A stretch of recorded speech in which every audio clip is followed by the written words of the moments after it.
Pathway Studios in Johnston proper. You are live from the path.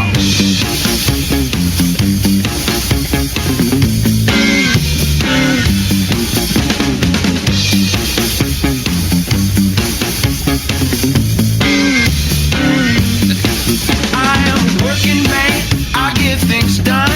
Work for the Holy Ghost, work for the Son. And you're listening to Live from the Path, coming here from the Pathway Studios here in Johnston proper. Hey, sit down. I am. There's no walking around allowed. It hadn't started yet. Okay. Quit loving on Mike. Okay. I love Mike. Mike and I have a very interesting relationship that we've developed over the last 16 years, and he likes to make fun of me a lot. If you could tell from the last 500 episodes of this show, and so every once in a while, when he just gets laughing at my expense, I just decide to hug him. Yeah. And it's the worst thing I could do to him because he would just relish in the fact of me going, "Well, you're dumb too." He'd just love it. But if I come over and hug him, he's like, "No, get away." So it's heaping coal on my enemies. Genuine torture. Because that's what that means, right? It's a quick vote just in the room. I got to make sure I'm right about this. So before I come to the show, my daughter comes up to me and goes, "Dad, check out this cool phrase. Yeah. Hey, you want to nick a cig, bro?" I'm like, "A what?" What's that? She's like, it's a cool way to say cigarette. A nick a cig. Like a nicotine a cig, right? Oh, I thought you were saying steal a cigarette. yeah, that's what I thought. No. A nick a cig is the cool way to Nick-a-cig say is the full noun for cigarette. Yeah, I said that is the dorkiest way to represent a cigarette ever known. Yeah. And I said, but she goes, "What do you know? You can't be trusted." I said, "I'll ask some people." Yeah. So it's a quick vote. Opposed to, I'll give you some other options. You can call them a heater or a dart. Yeah. No. There's a lot of ways to refer to a cigarette. Can I burn a heater off you? Yeah. Can I burn a heater? Yeah. Okay. I feel like a smoke is the coolest way to put it. Yeah. Like, let me snag a smoke. Yeah. You want to burn one? That's Right. a cool way to say it. Yes, I think smoke is the coolest way to say if that's the noun that represents a cigarette. But hey man, you want a nick a cig? I mean, I'd just be careful saying those words. Oh, Just yeah. sounds bad. Yeah, you can go. Sounds like it south could go pretty real bad. Oh yeah. Yeah. Yeah. That's true. No. Yeah. Yeah, if you're garbled at all in that pronunciation, it's rough. Yeah. None of those words have ever really ever come out of my mouth, so I don't even know how to process this I mean, question. Dan, have you ever put a cigarette to your mouth, have though? never in I was my going to say, life. I didn't think so. Have people offered you and you had to turn it down?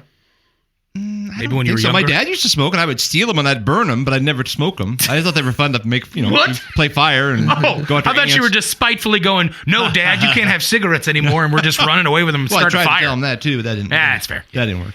But Old I backwoods just never I had justice. friends that smoked. I mean, all those things. I just I took your camels, Dad. This is justified. I feel like the Mike. filters off your Marlboro. I feel like Mike. We might have done that. Like we Yeah. might have got Dad should quit smoking, so we took his cigarettes and broke them. like a I may have carton. done that. Yeah, I once or twice. Yeah, I don't. He was real man. He should have been. Yeah. There's a lot of money in cigarettes. My dad got him at was it the PX? Is that the military base thing? Yeah. Whatever it's called. He'd get them real cheap there, so he'd come home with boxes of them. Hey, And you'd steal them and burn them. Well, not all of them. I mean, once in a while, Hey, I'd Dad. A carton from Dad. Where'd you get that box of Nick-a-cigs? No. Smokes. hey, this is a good question for the complaint line. 515-517-0085. Call or text. Have you ever tried to where you got up the gumption to go execute some sort of justice and you were wrong? Like you took the wrong stance. Or you I'm finally going to do something about this, and it turned out that you missed the mark. Either it wasn't really a problem and you overreacted, or you overdid it. Yeah. Yeah. Oh no. Do you think of one? Yeah. Okay, hit me. It was it's probably not in the right vein, but there was a girl that I was smitten with in high school, and she made up a pretty elaborate story about how a fella was bad to her. Mm-hmm. And I took that upon myself because I was real angry about it. And I was like, I'm going to prove my fealty to this woman by taking out the trash. she will love you.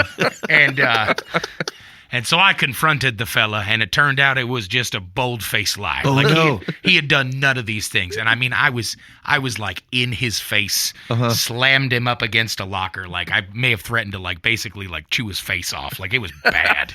And like I'm not a tough guy by any means, but like if you don't know me well enough, I can look scary. And I scared the crap out of this dude. Yeah. Turned out it was all a lie, and she like felt bad about it after like 2 weeks. She came clean to me. She was like, "Yeah, all that stuff was fake.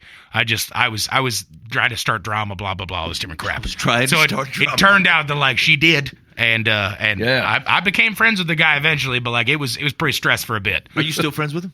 I don't even know his name, to be honest with you. I just know he exists. You keep bringing him the candy cigarettes, you're my friend. Hey man, snag a smoke. Hey man, my 7-year-old, I'd gotten like have you guys tried this spiced Coke? No. What? Coke came out with, they call it a permanent flavor. So they do these fly-by-night flavors of the Coca-Cola. Yeah. This was like a new permanent flavor. It's called spiced Coke. It's supposed to have like a bit of a spice to it and hints of raspberry.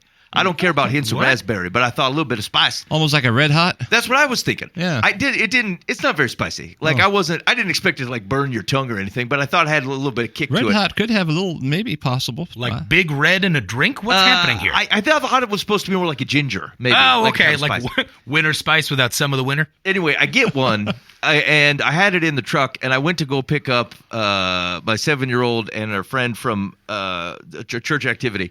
And we're about like halfway home, and she goes, "Hey, Dad, let me get a hit off that Coke." Did you have to take a stock and be like, am I doing this right or am I doing this wrong? Here's the thing. It was late at night. It was late enough that she certainly shouldn't have had a caffeinated beverage. But like, it was so funny. I had to do it. I have to reward this behavior. I'm sorry. Yes, you may have one. You win. And then her friend's like, "Hey, can I have a drink?" I'm like, "No, you didn't ask Yeah, right." have a drink is not nearly as cool as, "Hey, Dad, let me get a hit off that Coke." Let me get a hit off that Coke. You jab turkey, let me see that Coke. Okay, anyway, if I'm interested in your stories of misplaced street justice, where like you finally, I'm not going to take this anymore. And now, hey, speaking of someone, okay, one quick story, and then we got to move on. The stories aren't good today, so I'm buying some time. It's been mainly my stories so far. I dated like nobody in high school. What? Like no one. I was an enigma. Ladies were even afraid to ask. So, we don't know how to place that fella. So, but somehow I can't remember. Mike dated, and so I think one woman. I'm still married to her. Yeah, still. You made it seem like he was a real Casanova versus you. No, it was. Yeah, my twin dated, but I didn't. What was wrong with me? It was one woman. But anyway, somehow we ended up on some kind of like double date where I think his lady found me a lady, and so we went to a movie or whatever, and somehow in casual conversation, this girl mentions that she's got breast cancer. Whoa, that's young. But yeah, super young, right? And so. I don't know. I'm like, oh, wow, that's real rough. And but she said, well, I'm not really sharing whatever. And then I worked at a gas station in the kitchen. And 2 days later, this girl's mom comes in. And I give her pizza or something. And I'm like, "Hey, I'm very sorry to hear about your daughter, something or other." And I explain. She doesn't. Her face is not registering. And so I explain. She's never heard of this in her life. This person has lied to me. What? And give me the impression that they have breast cancer. Holy. And it is such an awkward situation. Now, I didn't even bring it back up with her. I didn't even be like, "Hey, why did you tell me this?" Hey, remember when you lied about a cancer diagnosis? Because at the time I thought like, where is this gonna go? Right. Because here's what I'll also tell you. This girl was more attractive than someone who should be dating me anyway. And so I thought, like, this was not going anywhere regardless. That was her way of saying, "Stay away from my private parts"? I guess. I've never hated a phrase more than that, Dan. I'm just saying. This week's episode shirt. Stay away from my private parts. But anyway, I've been more embarrassed probably, but not certainly. That was woman making up a cancer diagnosis for you to stay away. It felt super weird. Mike, had I told you that story? No, I didn't know anything about this. Yeah, Mike was sitting over with the same lady he's married to. Yeah. It was super awkward. Anyway, I don't know. Maybe that's, if you have got a story about, hey man, someone, really tried to pull one over on me, like an outrageous lie that puts you in a weird situation. I'm interested in that kind of level of gossip as well. Oh gosh. No names though. Let's keep it biblical. Here's the thing. I do this with my kids way too often. Mean. Right? Like I will walk into a room and assume I knew what went down, and like immediately accuse the kids of malfeasance. Yeah. And then they explain it to me. I'm like, dang it. That sounds pretty reasonable. So I guess that makes sense. Yeah, actually, I stopped asking, so what did your mom say, though? Because I thought, I actually don't want to know. I don't need to know that It's part. only going to muddy the waters. Everybody's wrong. All right, you're listening to Live from the Path. There was an article in the, there was an article in the New York Post. It's always a good start. It says, women are loving men who embrace baby girl vibe. And What was that? Baby what? Women are loving men who embrace baby girl vibe and Baby ditch girl vibe. toxic masculinity.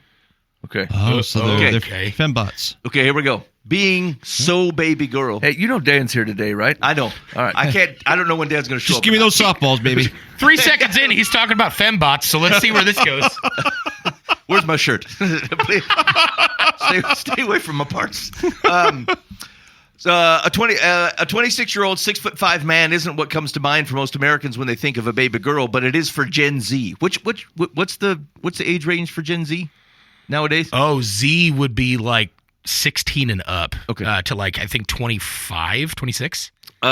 Jacob Elordi, 26, was deemed so baby girl during his promotion as host of Saturday Night Live in January when musical I don't care. The Australian actor has joined the ranks of other heartthrobs, including Pedro Pascal, Timothy Chalamet, and the White Lotus actor Leo Woodall, Boova's favorite, being associated with the moniker. A new definition of the term baby girl has recently been adopted, remaining as a term of endearment, but expanding to include a specific type of swoon-worthy man. Ready? Let's see if you fit these qualities. Okay, go. A man who is baby girl comes across as sweet, check. Charming, double check. A bit bashful and seemingly in touch with their feminine side. That's 3. Who are these checks for? Me? Okay. What does your feminine side mean? What do it mean? Like if you're in touch with your feminine Your side. feminine traits, like things that don't come to mind with how most people believe in Here's the masculinity. thing. We don't believe in that anymore. Yeah, it's Yeah, stupid. Mike, you don't have one, so Okay, sorry. this could be Continue on. confusing. Yeah. You in any social situation, your feminine side is not in touch. Okay, well, I think this is the qualifier. Ready to talk about their feelings or carry a purse to brunch at any point. Again, That was on the same point? yes. Ready to talk about their feelings, which I don't know if it's particularly feminine. No. Like, I get it. I understand. But like ready to carry a purse to brunch at any point seems like a real leap. Wait a Right. minute, Ready to you talk mean- about your feelings is feminine to a dad that like went to World War I. Wait a minute. Are you talking about carrying a purse for somebody else? No. Or it's my purse. Purse of yourself. Yeah, okay. Yeah. It's just A man bag? practical. It says it's exactly what women want and men want to become.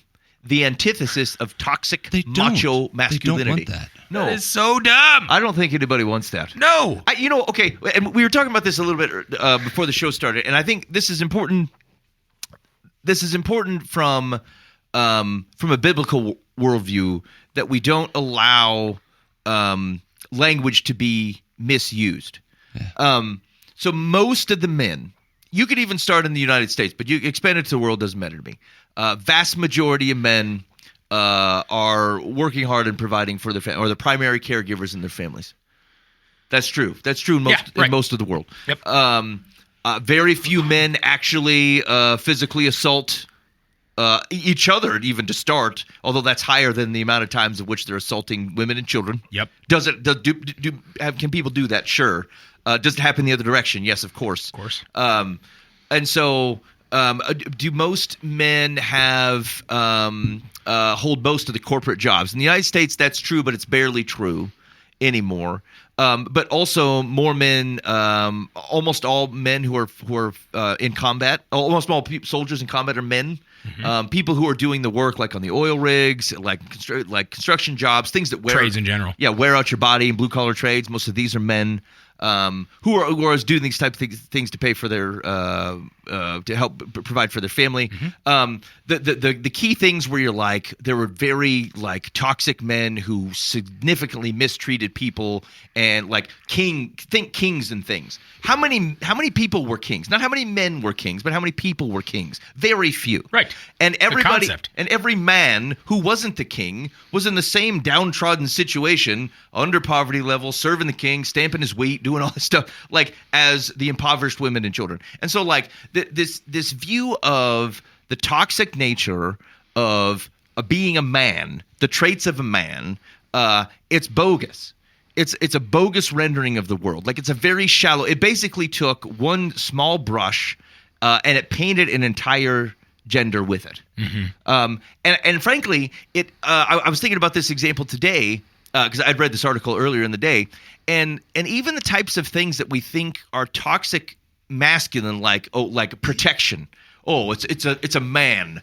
It's a man would be like that and feels like he's got to protect everything and everyone. Like, where do we get this mama bear thing from? Isn't that the same trait? Except we agree that it's okay for a lady to do it because of she's protecting your children. And that's empowered. It's righteous for a woman to do it, but somehow it's toxic for a man to do it in the spheres most likely protecting his family, right, or his property. Chauvinistic because they believe that the man is protecting because he has a belief that the woman couldn't do it, whereas a woman is not that way. She's just not thinking that way at all. She's just being protected. Right. So we're impressed that seems with to it. be a pretty rough way to paint that. Right. And the point is that like there's all kinds of things where it is not the biblical narrative that men and women are so binary that they do not share traits. Like, there are things that are dominant. There are things that are more likely to present themselves. There are matters of practicality. The strongest woman doesn't even, is of an arm wrestling champion against maybe the mid-level man because of how their bodies, their physical bodies are built. These are practical applications. Frankly, most men are more willing to accept the possibility that they're going to have to go die for their family or for the protection of their country in war. There's a level of idealism. There's a level of commitment that comes with that way of how men have behaved. I just just because there can be toxic. I'll even allow the word. Just because there can be toxic people of any gender does not make everybody of that gender toxic. And frankly, it's actually it's disruptive to this kind of the fluidity of gender belief to basically re-binary people to go, if to be a woman, then I must act in these ways. Like to be able to gender swap or to like consider yourself like what you're expressing today. All you're saying is that like I have a very narrow belief of the traits that any given gender can have. And I will say, like I'll tell you, the biblical narrative actually doesn't allow for that. And our picture of God, although predominantly it's using masculine references, like there's many times of which we would, if you're being very narrow-minded about it, would say a feminine trait, it totally belongs to God. God is a helper, as a matter of fact. They share that with Eve. Right. And that's a description of God. So like some of the God as a mother hen gathering her brood together. Like you recognize the picture. And so like it's not that those qualities can't persist. Also, I don't know if you've met, a 3 BC Middle Eastern woman. This woman is something to be reckoned with. Right. Like I don't know what you have in your mind. There's not a lack of strength there. Yes. And so the reason this article stood out to me is, one, I don't know whose opinion it's representing. Like, who is it that's going, oh yes, I would really love a man who could carry a purse to brunch at any point. I actually don't. I mean, if he has a man bag, what do I care? What are we talking about in relation to this? Men, should all men talk about their feelings? I think it's probably healthy. Yeah. They may not be wearing it on their sleeve, gossiping about it, or be the predominant thing of which they're discussing. But is it healthy to go, I feel a little bummed out? Yeah, these are fine man traits. But I just the phrase is very lazy.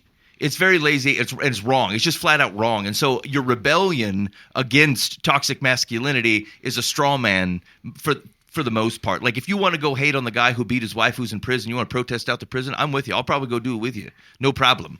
But like protesting every other dude who's just trying to raise money and go work. Most men are not doing jobs they love. Think about that. Right. There's a rare breed of person who's just, you know what I really love? Corporate America. And most people are working notional jobs, and it's very difficult to recognize whether you're actually contributing positively in society. But they're doing it. They're willing to take that time and spend it doing something they don't love for the people who they do love. It's interesting to me because if I think about the situations of the women in my life that I know that are content and thriving in their biblical gender role in their families, right? The narrative that they have is being around men that they can trust and growing up with men that they can trust. And like mainly because those men are falling in line with Jesus and like are doing what they need to do based off of the fact that they have a relationship with Christ, right? Like, but like they don't have problem. Like my wife, I don't know how to put this other than in my own situation, but like my wife, she talks about it all the time. She goes, "I love the patriarchy," and I start laughing. I'm like, what? And she goes, "Are you kidding me?" She goes, "You're 6'3" and a monster. I never have to worry about being safe. Like I trust you in all safe situations." She goes, "Like you love me practically and take care of stuff. You fill my car up with gas. Like, you don't look at it and go, oh, you couldn't do this, and I'm doing something that you're not capable of. You go, I love you, and I know that you hate getting out of your car in the cold, and you're fine with it. So you do those things for me." And she's like, "I'm served by the patriarchy because I have a man that's willing to do the traditional gender role things that a man would do in these kind of situations." And she goes, "I love the patriarchy. I benefit from it so much. It's crazy how much I benefit from it." And I start laughing. I love that every time. But like if you blow that up and take a look at it from another perspective, it's like the women that I see that have such problems with masculinity have seen masculinity expressed in the worst ways. Sure. They've seen masculinity expressed. Like the amount of women that I hear of nowadays that have legitimate stories, and like the vast majority of them do versus don't, have stories of some kind of sexual abuse or a problem with safety with the men that they've encountered or in their lives. Like men are not across the board, but like they're rough situations in which most of the women that I've met have been assaulted in some way, emotionally, physically, verbally, whatever you want to look at it, by men. And it's huge. It's a paintbrush that paints across the gender. And it's not like I would say it's not fair, because there's certainly a level of society that is a deserved thought process that like men suck in a lot of ways, statistically, from women who have been hurt by men. But like, there's a way to do this right, and it has nothing to do with masculinity versus femininity. That's a wrong rendering of the problem. And like, of course I'm going to look at it and go, the problem is men that don't follow Jesus. Like, that's the issue. Yeah. Here's the thing. As we would put that across any situation in which someone is not following Jesus. But this is another one. Like, domineering women is not masculine. No. Absolutely not. It's immature. And most of the time, domineering women are just reacting to men that they can't. One, men that they can domineer, and two, men that they've never been able to trust because the dudes are just flat out boobs in their life and are terrible, or historically speaking, have been idiots. And of course, they don't have the ability to not need to be domineering in their life because they've never met a man who is respectful or been with a man who is respectful and strong enough to be able to be a leader in his relationship, in his household, around the people around him, in his community, things like that. Yeah. I think that like even up to this point, like the things that you're saying are so shallow, right? Like it's not even sustainable. Like people will enjoy a bashful person like once, right? But then when you're like, hey, we need to either pay the water bill or we need to get this tire fixed, and we don't have money for both. Speak up. I need you in this conversation. Right. I need you to help me. We're partnering together as a team. You can't just like smile and move your hair out of your face and then look at me. Like, I need you to be present and in my life, and I need you to help me decide what we're gonna do. And like, I mean, are you gonna be like, look, he's not real straightforward. He's not partnering with me to do this life together. He won't take charge of much, but every once in a while he brings a purse to brunch, and I'm just swooning. You know what I'm saying? They called it rusting. They said heterosexual women, especially Gen Zers, are rusting, romanticizing and lusting after men they consider to be baby girl.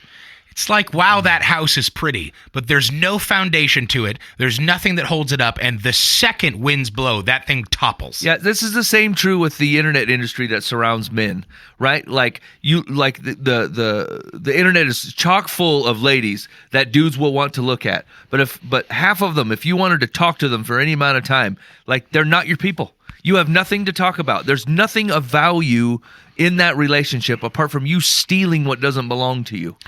Yeah, and we're talking about caricatures though here.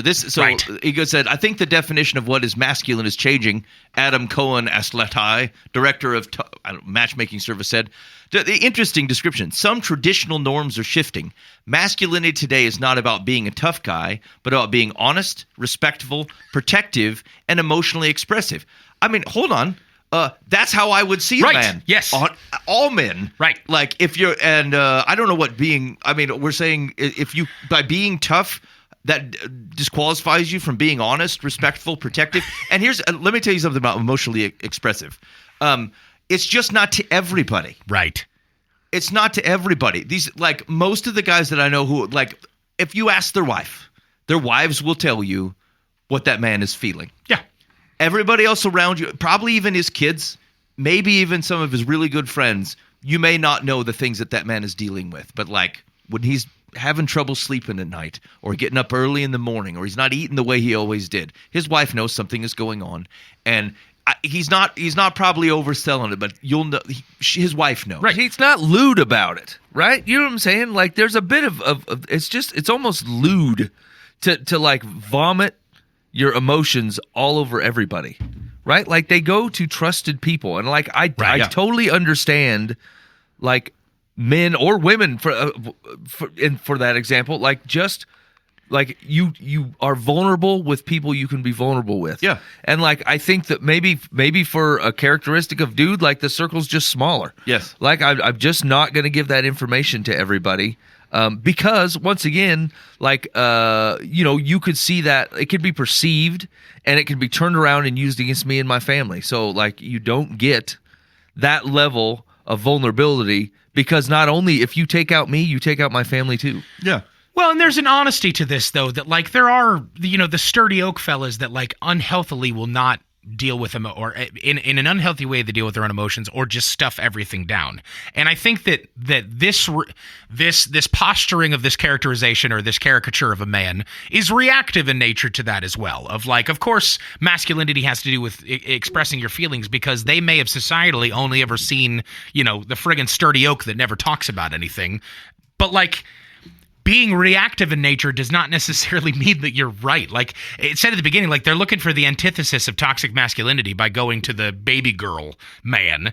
Like going from one side of the spectrum to the other does not mean you made a good choice. Like just because it's the opposite of the negative things you see doesn't mean that it's positive on the other end. Like there's a middle ground that might actually hold a positive a relationship and level of emotional intelligence and all that different stuff, that you don't have to judge it based off a person that's willing to wear a man purse, and that's why you say that's what I'm attracted to. So that's what makes this completely unfair, right? Because they are characterizations, right? 100%. So like if you lump in Sturdy Oak Owen as if he's all men and we need to be protected against, that's literally like a hurricane warning in Florida, and then I board up my windows in Iowa.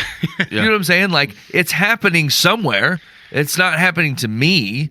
But I'm not going to board up my windows because there's a hurricane in Cuba. Right. You know what I'm saying? Like if you run into a boxed in, like emotionally stunted man who refuses to let any type of emotional connection happen, then don't have an emotional connection with him. You shouldn't be with that man. Right. And then that's it. Then it's just done. We're not going to say every man is that way because I think Ben's right. Across the board, I don't think that's true at all. Like I know a lot of fellas, both who love Jesus and who don't, with varying degrees of emotional intensity depending on who they're with. Yeah, right. Yeah. And that's a factor too. Huge. A huge factor is like who you're with changes the way that you're willing to show your emotions. Because if you're with like someone you're in a relationship with that will use the emotions that you show as a weapon against you, of course you're going to close up. Or if your historical thing to run off of is every relationship you've ever been in that you allowed any kind of emotional intelligence to play through, but then it was used against you, you're going to keep building walls against that, and your heart's going to get freaking boarded up to keep you safe. Because believe it or not, dudes need to be emotionally safe too. It's not a feminine thing to be able to be hurt. Yeah. So that's what I think. I think it's. I mean, every man's like. If you listen to back episodes of the show, we don't generally take it easy on fellas. Fellas, if you're not doing the job, you should change it. And that includes being there for your wives, Right. and being able to have conversations that make them feel loved and known and cared for. And I do expect you to lead and protect your house for sure. Right. And so I'm going to grant that none of you are probably dealing with the perfect man for sure.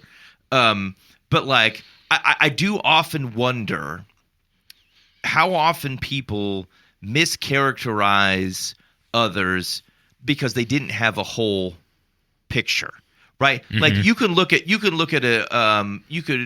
as a childhood and go like, my dad was just sturdy. Like he didn't have any of these kind of heart to heart conversations with me that I think really would have loved me. But like, I really would have loved that or whatever. And maybe that's true. And maybe it's an area of growth for that man. You never know what his parents were like. Of course. Maybe he doesn't even have it modeled for him. But like that same sturdiness that doesn't show in the heart-to-heart talk you had made sure that there was always food on the table. Right. It made sure that like outside influences that might otherwise point you in the wrong directions never even made it into the front yard because this dad was doing that stuff. And so everybody's greatest quality always comes with a backside of weakness. Right. The people who often are like, are willing to have an independent streak are also people who tend to have a blindness because it takes a little bit to be independent. Yep. And so then you tend not to hear things that are going on, and it's harder to refine that type of person. Greatest strength is also their weakness. And so, but it's easy when they say the thing I needed was my dad to be able to have this heart-to-heart conversation with me, and don't mishear me, he should. But like the things that were otherwise serving you everywhere else, like you didn't have the perfect probably. But like I'd be real cautious on looking at any person, man or woman, and finding a characteristic and making them a cartoon. Yeah. Most people are more complicated than that. And even people who are like, who can look back and go, I should have been a better husband. I should have been a better father. They start to realize where in order to do or protect one thing, it costs something and they didn't see it at the time. And so people's motivations aren't so many clear. There are cartoonish people out there, but like, most people aren't. And so I worry about the characterizations here. I think they're misleading at best. And I think there's two things here that I would say about this whole Gen Z thing is like Gen Z is still super young. Like these are still very young people. Your opinions are going to change. Like that generational opinion, I guarantee you in 10 years looks very different. It just flat out does. It's like when I was 15 years old, I was not attractive to anybody. Like I was the fat kid in high school. So nobody paid any attention. Thanks, Mike. Yeah. Nobody paid any attention to me other than, oh, he seems like the big brother. And like, he's not anything that I'm like interested in for a relationship. And I recognize that now. 10 years after that completely changed. The same women that I went to high school with that wouldn't have given me any time of day started to recognize that like, oh, he's actually like more of a sturdy enough person that I can see like sense of humor started making more sense to them. And the fact that I was kind made more sense to them and all that different stuff. They were just looking for different things. And as time went on, and whether it was because they had been hurt by certain people or whether it was they grew up and matured, they cared about different things. And I think that will continue to change. And so I'd be very interesting to see if 5 years from now, if that's still the same thought process, that the Gen Z really loves this baby girl man, which is a weird phrase to say, but this baby girl man that seems to be super important to them right now, I wonder if that'll change. And the second thing that I would offer is if you want a characterization of what a man should be, find Jesus. Like that's what's such an awesome thing that we have is like you get a good you get such a great characterization of like the attributes of a man that is sacrificial towards you, that is focused on other than themselves, whether it's the relationship they have with their wife, the relationship that they have with people around them, their children, all that kind of stuff. Like it's not a self-centered person. It's a person that's compassionate and kind and sacrificial and merciful and all these different things. Like you want to find a way to look for the right fella. You find yourself Jesus in your life, and then you start to look around and see if there's any guys that are at least trying to look like that and are finding what that looks like. Because that's not putting up any Christian guy, but just the kind of person that's following after those attributes to go, I want to look and smell more like Jesus, because that is how people should be treated in all relationships and in all connections. Yeah. It said, while this change has helped men themselves, because I think, again, it says that it's expanding their ability where it's okay to be in touch with your feminine side. Emotional. Again, I It's a dumb misrendering of you're what measuring feminine and weird masculine. things. Yeah. It said it's also been spurned by women's increased independence and well-being. Women today are outpacing men in graduating from college and buying homes and out-earning men in several states. That's because of the patriarchy. Like, if you're making a case to me that like there's still this dominating toxic masculinity, none of those things could have been true. But this guy says women are fiercely independent. Women don't need men. So I think that women have priorities that are better for them. I'm going to tell you this. You're going to have a hard time finding a man who wants to be with you if your key reaction, I don't mean like woefully clingy and like desperately can't go on life without someone near you. Okay. But like I need my wife, and I have no problem saying that. And I would say it 10 times. My life is better. Fantastically better. And it's a sign of maturity and a more healthy mindset if you're willing and able to healthily admit that you need I need these people. The people in your relationship. Yeah. Like, independence is not altruistic just because you're on your own. Like, that's not how it was designed to be specifically. Like, as people, we aren't designed to be that way. Yeah. I think that actually it'd be interesting to see. Like, I know that is, I want to say we talked about this 9 months ago or something, 6 to 9 months ago. And it'd be interesting to figure out what the reality is. There is a lot of posturing, like, on both sides of the gender, like, yeah. I don't need a lady. I don't need no man. Right. Okay. Like, I get that. That feels empowering. But like, at the end of the day, are you sure? Like, do you want one? Like, would you, right. Like, most people would still. You know what I'm saying? The divorce rate's high, but the divorce rate's high because people are still getting married. Yeah, yes, exactly. Right, yep. Like, I'm granted the outcome's not what we expect it to be because we're not going to them in a healthy means. But like, at its core, people are still after this. Yeah. Most kids in high school are still trying to date. They're still trying to like pass notes Right. and look at people and Yep. see who they like. Freaking hormones going crazy, and it sounds like a good idea. Yeah, and so like I know these are things that we say and that you feel like you're supposed to say. I'm really having a hard time. I'm not seeing it play out. Yeah, the women that I've seen that are fine with being dependent on a man and the man also being dependent on them, a lot of the times that comes because they can trust the person that they're with.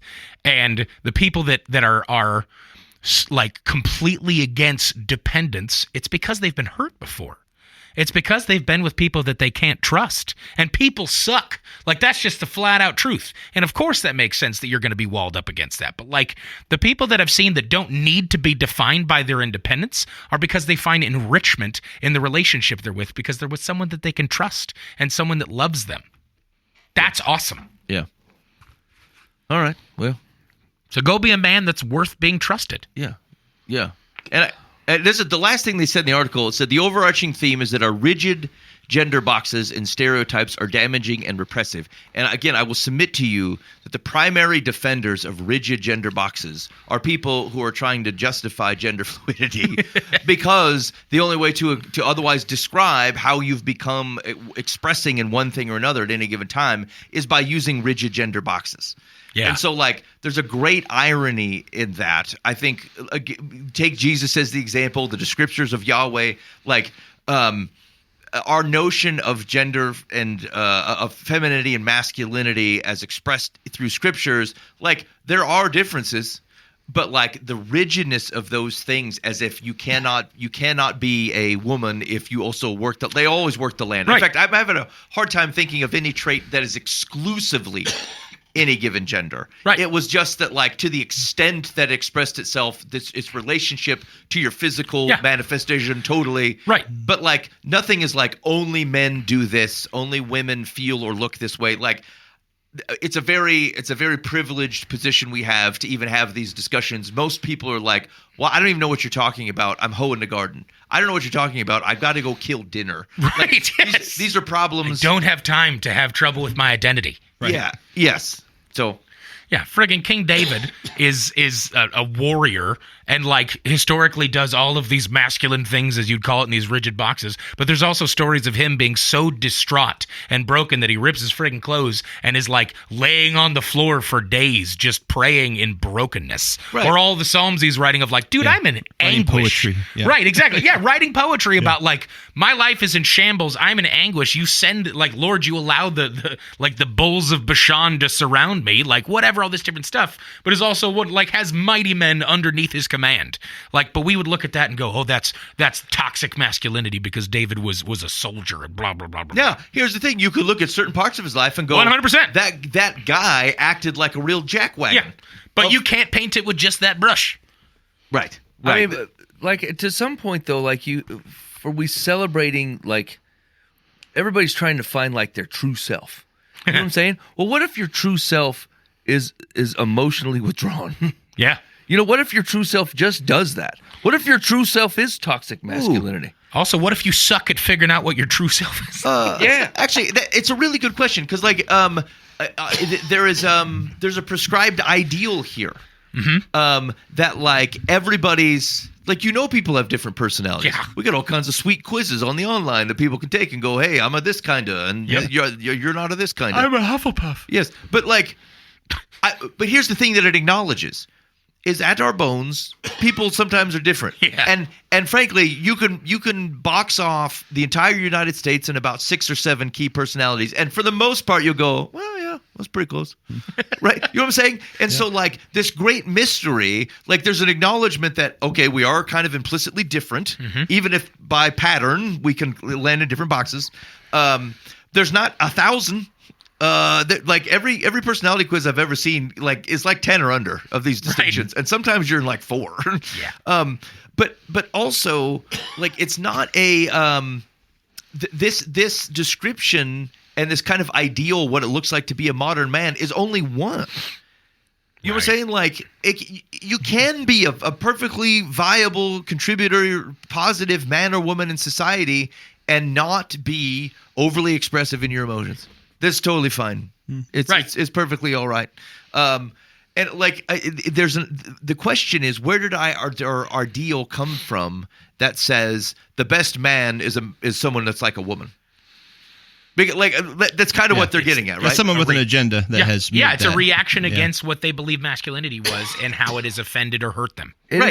Once again, it also comes from a place of extreme privilege, right? Like you don't have to. You have to worry about somebody being tough. You're like, I don't need you to be tough. Because other tough people are doing the tough job, right? Like, and it's just flat out true, right? Like, you're not defending. Like, what do you think's going to happen? What do you want to happen when you call the police? Like, do you want them to show up and the person's trying to break into your house and you're like, yeah, but I don't want you to be all toxic about it. Well, I'm going to have to let them in. Like, they're threatening physical things, and the only way for me to stop them is to do physical things in a response. Yeah. And so, like, I guess what I'm saying is like we're creating a stereotype of a guy or like an output of a guy that is only allowed to be because someone else is doing the thing that they're not doing. But it does have to get done. Somebody does have to handcuff that Brutus and get him in a car, and he don't want to go. Yeah. Now what? We're going to he doesn't want to go, so I guess we're just going to leave him in your yard and call us when he calms down and wants to walk in voluntarily. Actually, it's interesting. You would even have to bring in a third party, like a guy where you can go, hey, I want to see your gentle side. You don't have to be so tough. The only reason you have the ability to ask that of him is because he is already tough. Right? Because you don't have to worry about whatever the toughness is that otherwise might be doing the things. Like if it's you and this uber feminine fella carrying purses in a kitchen and there's something going on that requires, I don't know, a jar opening or a weirdo at the door, like you can't go, oh, I'm glad we're both not tough right now. Like it's because you were in a protected, Mike, to your point, you were in a protected society of which you have the ability to not care about that. But like most of the other places in the world, certainly by population, if not necessarily by like industrialization, like this is a key role. Yeah, you need someone to like be able to protect the house, and you can drop that off and go, it's the man's job. He gets the door at 2 a.m. when somebody knocks. There's no way he sends his wife and kids. So we enjoy this in a lot of other ways too, right? Like most of the modern world doesn't have to worry about being a mechanic because someone else is being a mechanic, but no one's like all mechanics are bad. Yeah, right. You know what I'm saying? They're just like, I'm just not a mechanic, you know? And so, but I'm not worried about it because there's other mechanics. The same thing is true with some of the traits that they're pulling out of there. Like, I don't want a man, that acts tough.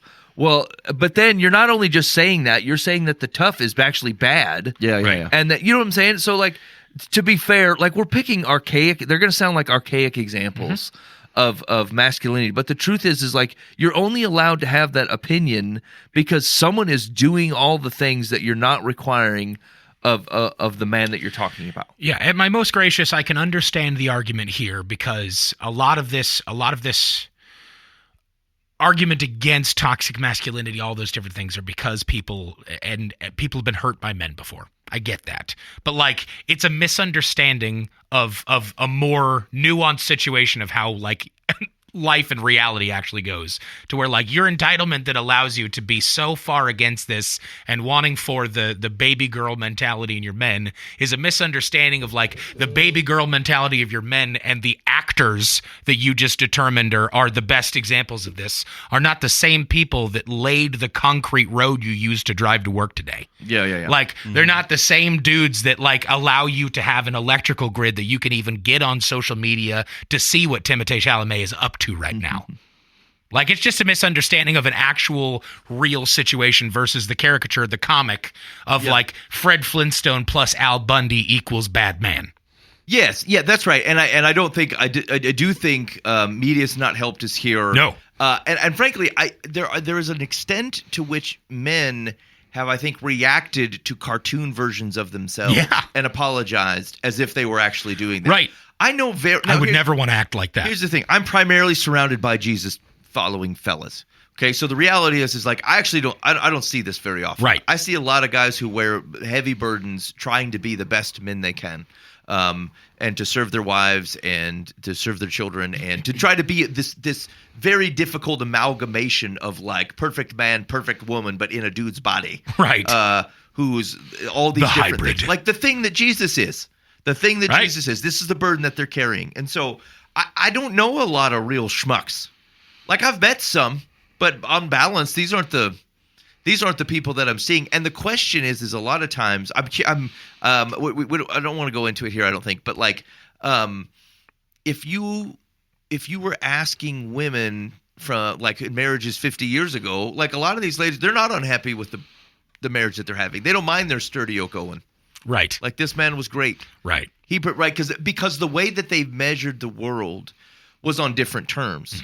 And I think to a point of privilege, to a point of freedom, and being separated from key skills or like actually things that produce value into the world, you can start measuring men differently until you're going to get to a point when you don't have, and we're seeing this in the trades right now, you don't have enough people to do the work. And can a woman go be an electrician? Absolutely. Yep. Kill it. No problem. I know quite a few excellent lady electricians. Absolutely. Because it's not a masculine trait to be good at understanding electricity and all of its workings. No. But it is interesting that there are things that are traditionally masculine. Like, there are, like, again, the vast majority of people going into engineering jobs are dudes. STEM, yeah. Yeah. Vast majority of doctors are also Asian and Indian. So, I mean, like, again, I know no one likes this, but like, these propensities have something to them. Right. Vast majority of nurses are ladies. There's plenty of very competent, excellent male nurses. Yeah. But vast majority of nurses are women. Why?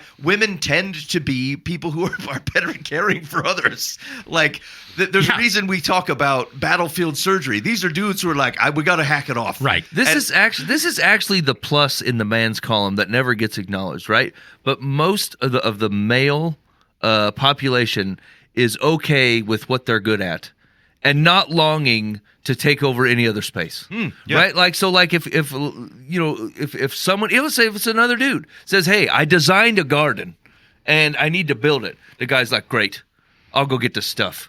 I'll drive the truck in. I'll dig the hole." These are horrible jobs, Anything to keep me from being on the hook for designing this garden. Yeah. Because I look at a garden and I don't see plots of carrots and beans and sprouts. I look at it and go, I can't wait till somebody tells me what they want to do with this garden, and then I will get the stuff. Yeah, I'll execute on it. Right, and like, once again, archaic example, but very true for most men in most situations. Nobody is sitting in the truck, driving the garbage truck and going, man, if someone would just ask me about our foreign policy, I feel like I could really make some gains. You know, like that's just it. They're just like, yeah, I drive the truck.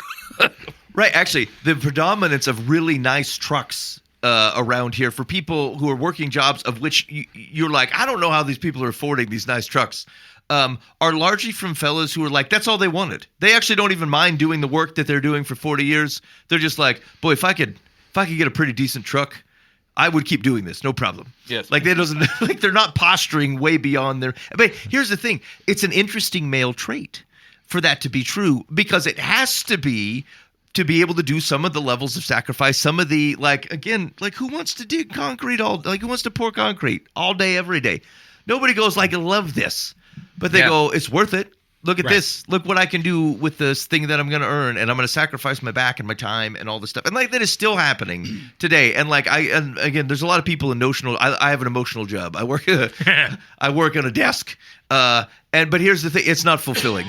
It's not like it's fake. I'm not sure whether we actually produce any good value in the world. I wish I did. I hope so. But I don't we got think to so. find stuff outside of the job to get exactly that. Yes. So, but here's the thing: as I continue to pray every day, Lord, if you got anything that feels like it creates more value in the world, I'll go do it directly for half the money. I don't care. But like for now, I feel like I'm supposed to still be doing the thing I'm doing, surrounded by the people I'm surrounded by, using the proceeds to otherwise fund the things that are important to me, like my wife and my children, to go do the things that they want to be able to do and to set them up for flourishing and success. Yeah, right. And so I'm not suffering by any means, but like, is it the ideal state? No, probably not. I'd probably do something different with myself. All right. Hey, maybe, I don't know if you got any thoughts, feedback for us on that. Use the Live from the Path complaint line, 515-517-0085. Maybe if there's an overarching caution, I guess, I just be cautious on the language changes. Like, just because someone has said it, just because 15 people said it, doesn't mean you have to accept the premise. I reject the premise of toxic masculinity. I certainly acknowledge toxic people, which can be men and also can be women. All over the place. I also recognize that like people's individual circumstances cause them to say, I was harmed by a man, or I was mistreated by a woman, and all women suck. Right. And women are this and women are that. That isn't the reality. I would never talk about women that way because it's obviously not true that all of them are one way or the other. And again, I would also be cautious as the 3 of the 4 characteristics you listed, I would have perfectly agreed with belong to a man. Like, just not the premise. If you go, he's changing, now men are honest. What do you mean? I didn't think baby girl mentality is honesty. An honest man. So dumb. Like, primarily they're pointing to a guy who feels like he's more emotionally open. And again, I would refine the question to span, not necessarily whether they're emotionally open, but to how many people and in what way is probably the right question. And secondly, like his willingness to dress effeminately, of which, like, I don't know if you want to. But like, that's a cultural thing, right? But Roman dudes wore dresses for our standard. Yes, okay, so this is a cultural issue. If suddenly we switch and everyone's wearing togas again, like I'm not for it, but okay. like my Levi's. But that doesn't make him not a man. And also some of the things you're talking about, like Bashful looks attractive on Timothy Chalamet. Bashful doesn't look attractive on Mike. If I tried the same actions, because you're a producer of things. But that's what I'm saying. It's like if I tried the same things he's trying, like wore a fancy outfit and then tried to act bashful and stuff, like I would. It's not attractive to anybody. No women in general. You wouldn't have the wife you got. It's attractive on him because he's an attractive man. Yes, you know what I'm saying. And an actor. Yeah, but like his job is to be pranced around in pretty things and to be looked at. But I think Mike's point is that like they're kind of prescribing back onto an entire gender, something that beautiful people get away with. Yeah, right. Yeah, exactly. Yeah, of the entire male population, the dudes you're talking about make up less than 1%. Yeah, it's like we only got like a couple 0.0001. Timothy Chalamets roaming the earth. You know what I'm saying? That are this level where like if he would walk into a room, I'd be like, hot dang, that's a good looking man. Yeah. You know what I'm saying? Right. And here's what's interesting is that like if you were to ask a man, in general, a man would say, any given lady, he would be like, she's a 7. Any given lady would look at most men and go 3. You know what I'm saying? Like the skill, it's imbalanced. It's imbalanced on like how many people can get away with this type of behavior. Yeah. There just aren't near as many pretty dudes who can get away with stuff as there are pretty ladies who can get away with stuff. Like the odds are not in your favor, sir. Yeah.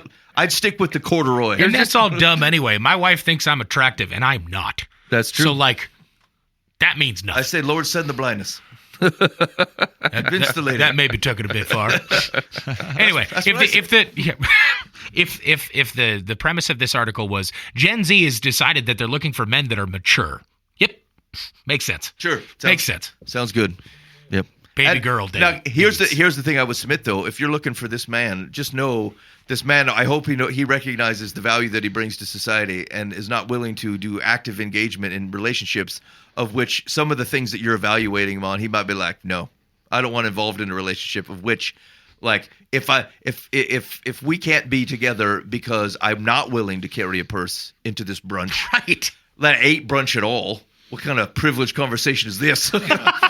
Bottomless mimosas. Right, but like, if you say if you're not willing to do this and I want to be with you, then a good man will go, great. I'm glad we got that out of the way, and so I can go find something else. Right. Yeah. Like the types of guys that you really want to engage with are not going to put up with this type of behavior. Yeah, exactly. Yeah, I don't carry a purse around, but our bills are paid. It's like, oh, cool. I think I'll take the bills What paid. a weird distinction of the purse and the, like someone meets you and you're like, are you paying out of a wallet? Right? Yeah. In your back You're pocket not even like willing. an ape? Right. Do you realize how much space you could have if you carried around a bag of some sort? I would that at is least very do- socially and culturally I would charged do to a be feminine. backpack way before I would do a purse. The purse is Yeah. a big mess. But like a backpack's got pockets, it's got some places to organize some stuff. Yeah. Like just out of sheer practicality, I just find nothing practical about a purse. I hate that my wife carries it. Carpenter pants are a man purse. That's right. They got plenty of pockets. got so much They're room. on you. But here's the thing. Again, do you think of how shallow these measures are? If I wore a purse, am I woke now? Like, and it's like obviously someone You would look at. They would go. By any objective measure, you would go, no, sir, that does not qualify. How many things can I do where I become this? And rightly, they would go, no, sir, we know you don't agree with our ideology or whatever, and so you don't fit into our category because these binary indicators, purse, no purse, like wig, no wig, whatever it is. Dress, no dress. Right. Because they recognize that I would like it's an appropriation of whatever your lifestyle is. And that's the whole point of what I'm saying is like your ability to go what's manly, what's non-manly is so shallow and binary. You would recognize if I attempted to be woke by doing all these like indicator things, that's what you're doing going the other direction. Like it's not a helpful conversation. And like these are the greatest propagation of misgendering and like being so binary and hard nosed, the very thing you're fighting against, you're maintaining and creating. Yeah, and here's the thing: is like to a good man, like some of this is offensive, right? You've boiled me down to short hair, right? You're like, well, short hair and leg hair. This is what defines you. You know what I'm saying? And just to say the same thing as the baby girl guy who's like, you know what defines you? Whether you're willing to carry the purse and whether on date 2 you're willing to spill the beans about your upbringing. Mm-hmm. And lament it again. Like, but here's the thing, like emotionally available. This is tough, right? Because let's say I just bawled this thing out not last week. I'm like, I finally figured out my troubles with my dad and like some stuff that shouldn't have happened when I was younger. And then like now I'm in a relationship with you and you're like, reopen all the wounds. And I'm like, I cried them all out. Like I just don't have it. I'm not upset about it anymore. Well, you're not upset about enough things. You're emotionally unavailable. I'm like, well, how many things do you want me to be mad at? Or cry about, right? Like, I don't understand. Like, basically, you're saying to be emotionally available, you need to wallow in your stuff for long periods of time in case you meet more people. Yeah, you couldn't move past that. You could wallow in it again. That's hard to take in. Yeah, emotionally intelligent and available doesn't mean cyclically dealing with things over and over again. Yeah. Right, that you have an unhealthy relationship with your emotions or your past or your trauma or whatever it is. Right. Like, I'm not showing my feminine side if I don't every week talk about how much I miss my parents. And is this what we want to lay on women? Like we're encouraging you to never like resolve like hurts? We would just want you to be broken all the time so you have something to talk about? what a crappy way to talk about ladies. That's terrible. Yeah. Yeah, right. Like, as much as this is offensive on, or can be on the man side, like, these stereotypical descriptions of women, like, Are just as offensive. Yep. Yeah. Yeah. Right. It's just it's an overreaction. I've been in the desert for so long and in heat and had no water. Now I need to go drown myself in an ocean. It's like, no, you don't need to go all the way to the other side of this. Like, there's something in the middle here. Stop being reactive in nature and expecting this baby girl man to be the way that fixes your relationship and the way you look at men because of the toxicity you've seen beforehand. Not toxic masculinity, toxicity in people that suck. I don't know if we can publish this one, Phyllis. You're listening to Life from the Hey, here's what I'd be interested in hearing is if there are any women out there that would like to send us a text message or send us a voicemail. Again, if you call us, you're not actually going to get Ben or me or Mike or Dan on the phone. You're just going to be able to leave voicemail. So please take advantage of that so we can see that. I'd love to hear a woman's perspective on this to see if we're just being men that, of course, we don't understand where you're coming from. Like, use the Live from the Path complaint line to let us know if there's something we're missing. We'd like to hear your perspective as well. Yeah, Buva just, he basically is saying he presumes you're already on your phone texting anyway. I don't know if that's you're a lady. what that was. That's rude. See, the thing is, after all this, Dan's like, now you guys have been talking for 30 minutes. Yep. If there's a woman who wants a girly man, I mean, I don't want that kind of woman. Yeah. You know, so we're both kind of in a bad spot. Right. You know, I mean, I don't know. I mean, nothing about a woman who's looking for a girly man is attractive to me. Yeah, right. Nothing. And it's not a sign of maturity on the woman's part. Yeah. If anything, it's the opposite. And I suppose if that's the man you want, then okay. There's some out there. There's all for all kinds, right? Right. But the thing is like to demonize the man you don't. Yeah. As if he is the worst ever, because that's just not your brand of coffee. Yeah. Right? Because we are talking some of that, like your brand of coffee is an emotionally guy, that carries purse and has a strong jawline. I don't know. And so, like, but once again, like, if we're being fair to most of the man population, we've got like 2 Chalamets in the world. The rest of us, we don't have this to offer you. Like, literally, like, we don't. Ain't no Brad Pitt. That's what I'm saying. I tell you what, I went a couple weeks ago to the symphony candlelight deal of Vivaldi. It was awesome. Yeah. And I was with my wife and my oldest daughter, and sitting in front of us is this dude in a skirt, who was the most effeminate man I've all the things, right? And he was with a girl, and they were just having the greatest time. Yeah. And I sat there and I thought, you know what? She would not like me. And I was trying to make sure I liked them. I didn't. I had no reason not to, other than he was so feminine. I just wanted to slap him. To be honest, I'll be honest. I just wanted to shake him and say, "Dude, come on." Just wanted to slap him. I just did. You didn't get slapped enough, but Toxic femininity. Does that sound toxic? I mean, I'll show you toxic. You didn't get slapped enough. Usually, never sounds right. But I mean, I get what you're saying. I'm just joking. Yeah. Of course. For the record, for the complaint line. Yeah. But Dan doesn't actually want to hit you. No. I didn't. I was actually praying for them the whole time. Yeah. They seemed like they were having a good, enjoyable time. Yeah. But I thought, obviously, like, us 2 couples wouldn't mix well. Mm-hmm. We're looking for different things in life. And that's just okay. We're both enjoying music. So we came together under Vivaldi some brings Vivaldi the people for together. seasons. Brings people of all walks together.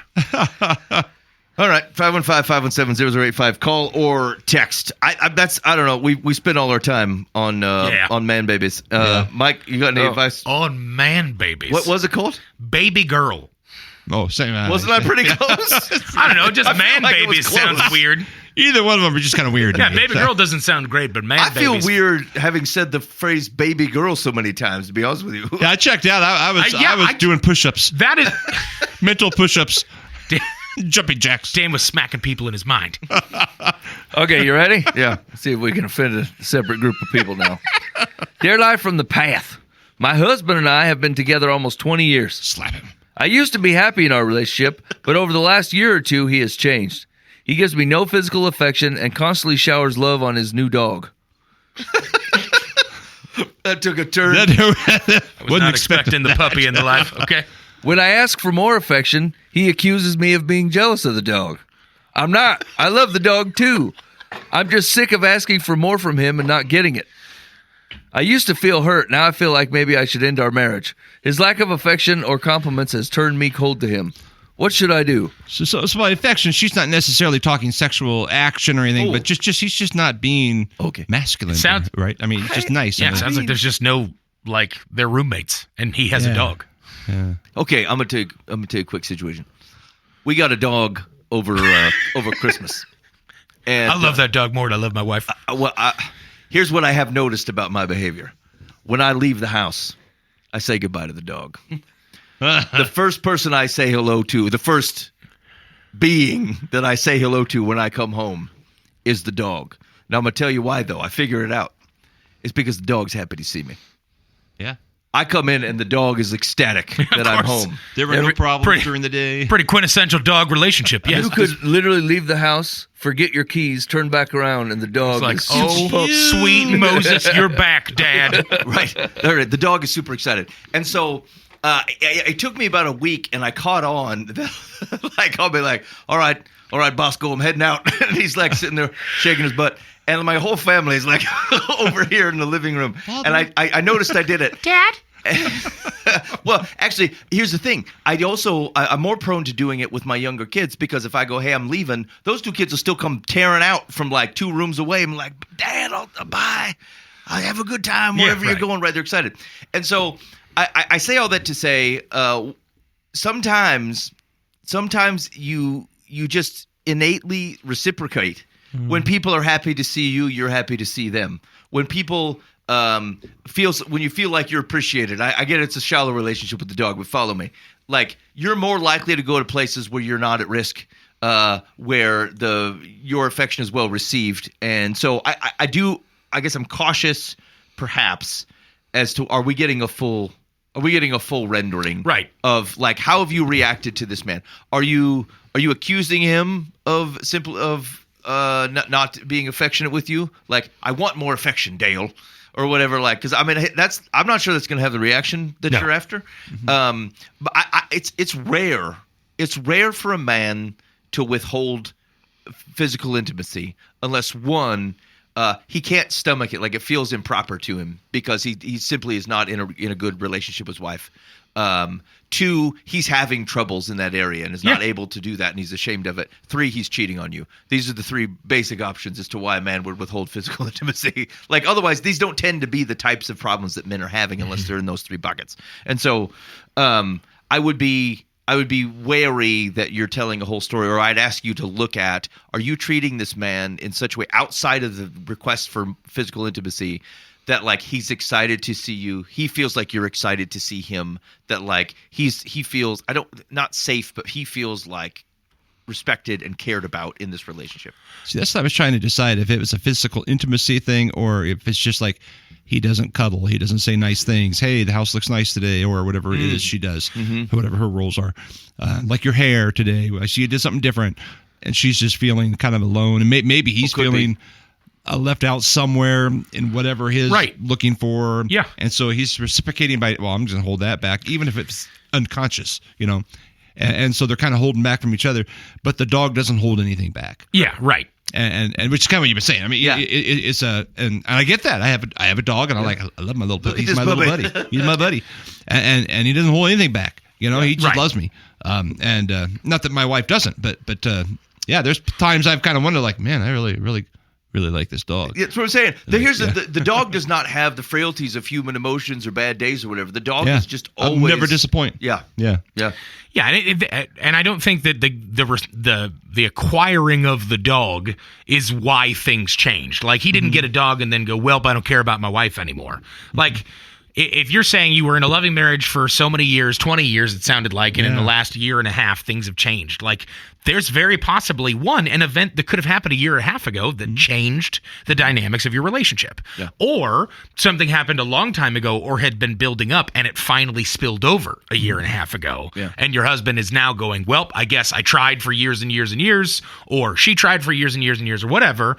I'm done. I'm done trying. Like, there's a lot of different possibilities here, but like, there's something to be said that, like, if at one point in time you did have a loving marriage and you guys were doing good and things like that, things will ebb and flow, and there's a chance that something ebbed and it never flowed back. Like, things did not correct themselves. The path did not get corrected in something dramatic that happened to the two of you, or something normal happened to you two. You just didn't handle it well enough. Yeah. And so there's space for, in a healthy relationship, a conversation to be had where it's not just bickering and saying, John, I need more intimacy from you, or I need to feel like you love me again. Like, there's a give and take here that needs to happen to goes, hey, like, I think we both agree that we want to be in a loving marriage where we both feel appreciated and we both feel satisfied and we both feel like we're not the enemy of the other.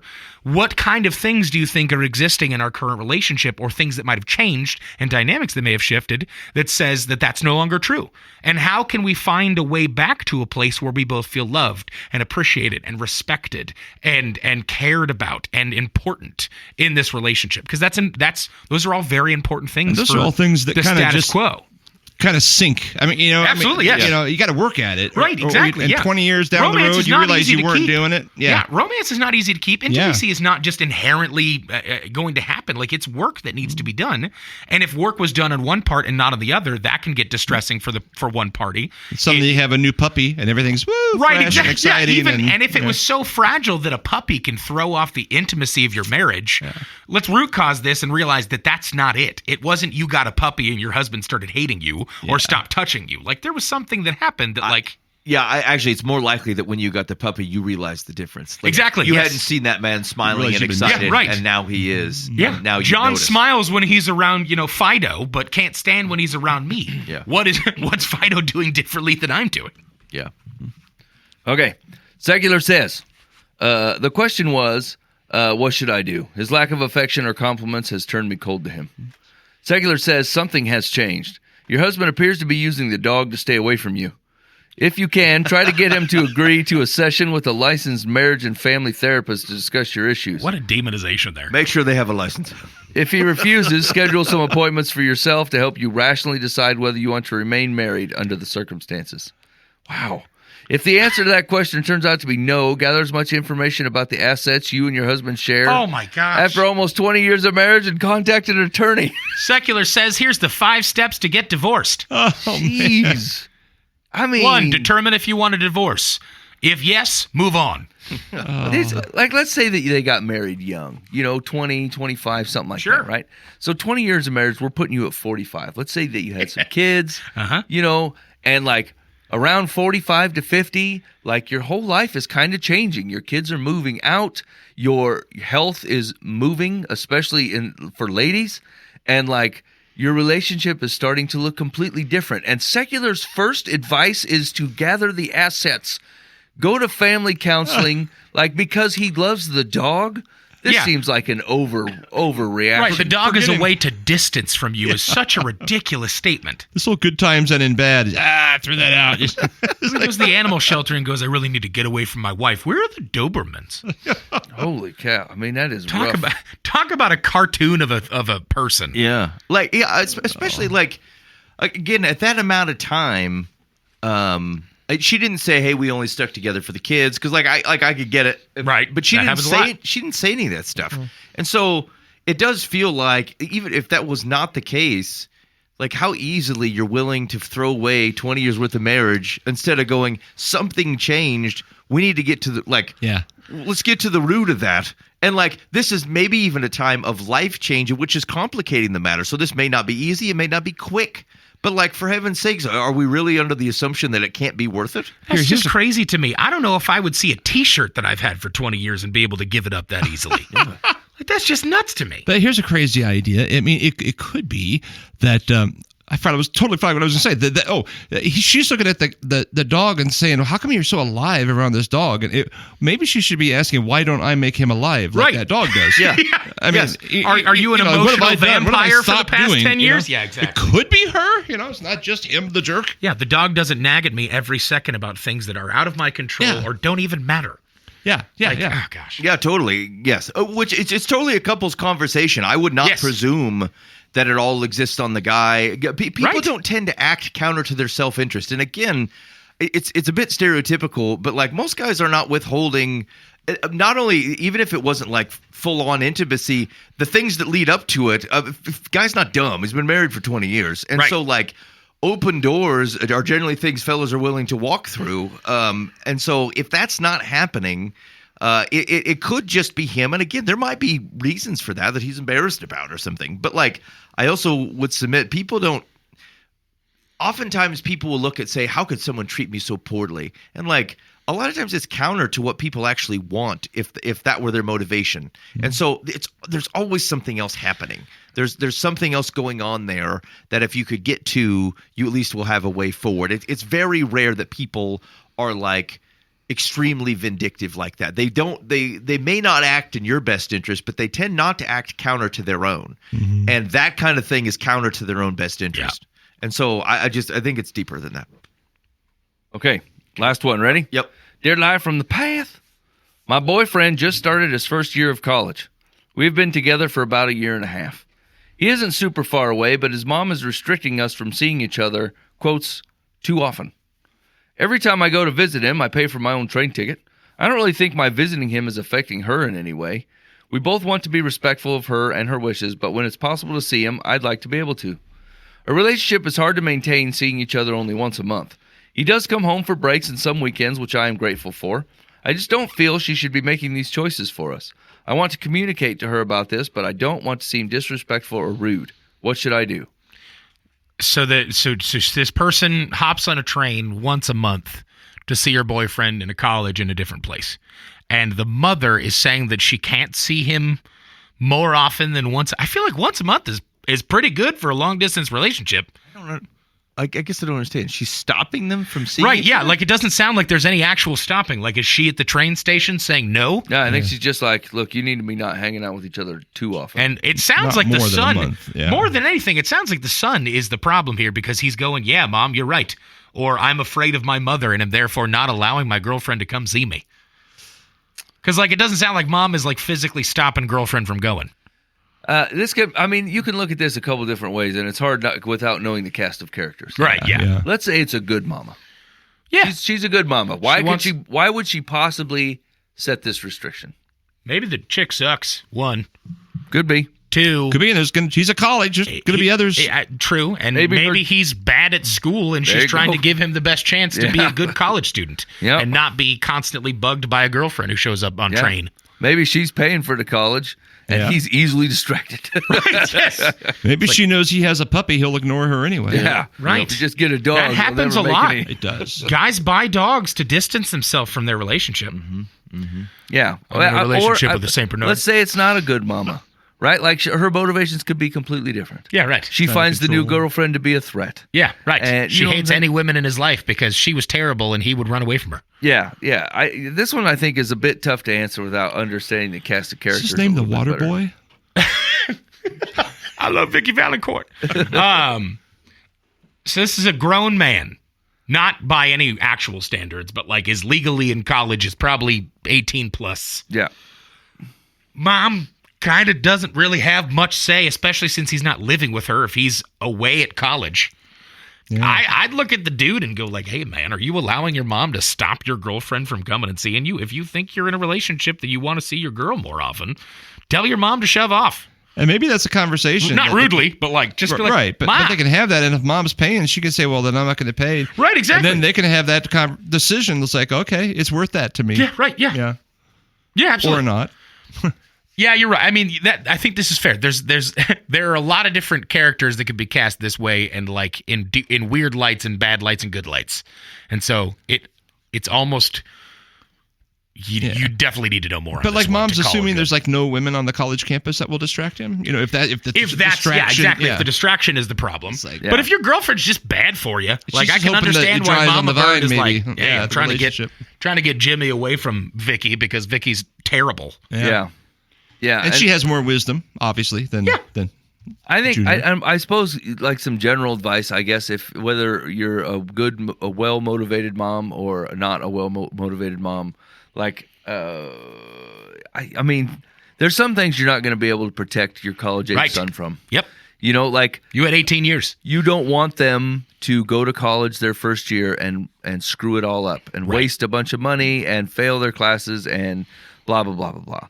But if they're going to do it, they're probably going to do it. Yeah. And so like there's some things you can keep your kids from and there's some things that you can't. Mm-hmm.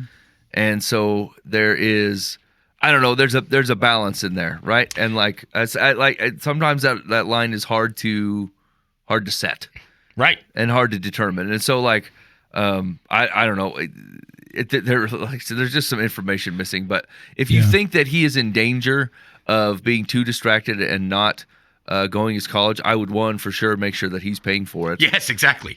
He needs to see those consequences. Yeah, and it's not because you're like, you want him to be poor or you're worried about him wasting your money, but like, you're not done teaching merely because he's not done living at your house. And so like, if he lacks some experience in paying for his own consequences, like screwing up his school and hanging out with his girlfriend all the time, and that's it, then I mean, you might want to let him do it. Right. You constantly hold an umbrella over him, but he doesn't have the ability to get an umbrella for himself. He might just need to be out in the rain for a bit. Yeah. I think one of the big steps in a transition to an adult relationship between a parent and a child is you need to sit down and be able to have an uncomfortable, tough conversation. Yeah. And just let's everybody throw your stuff. We're all on equal terms here. We're all adults. We're all peers now. And let's put everything out on the table, see where it goes, see what the consequences are of that. Everybody makes their adult decisions. But yeah, there's no controller here anymore. Right. Mom doesn't get the control. She gets to control her money, but not, Right, absolutely. Yeah. Not their lives. If girlfriend shows up and Timmy fails his first semester of college because of that situation, mom shouldn't pay for that anymore. Yeah. And that's frankly still on Timmy.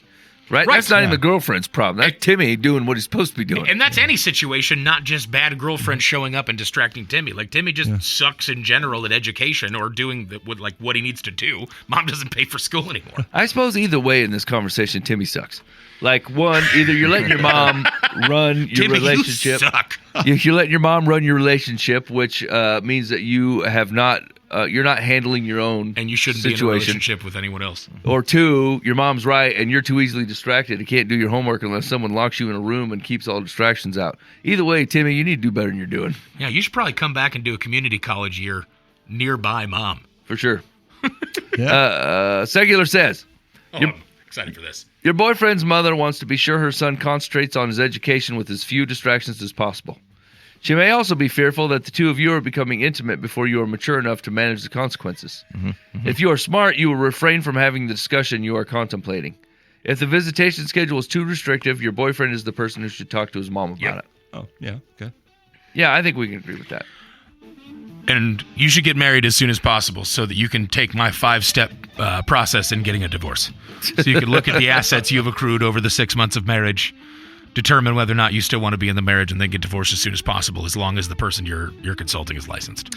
If you're interested in Buva's ebook, How to Get Divorced Quickly, text us on the Live from the Path complaint line. Bob Eisenlauer, Live from the Path complaint line, 515-517-0085. Call or text. We would love to hear from you. We're going to turn you over into your what is likely righteous anger at this episode. We will see you when we see you. In the meantime, be faithful in the means. God will handle the ends. You've been listening to Live from the Path.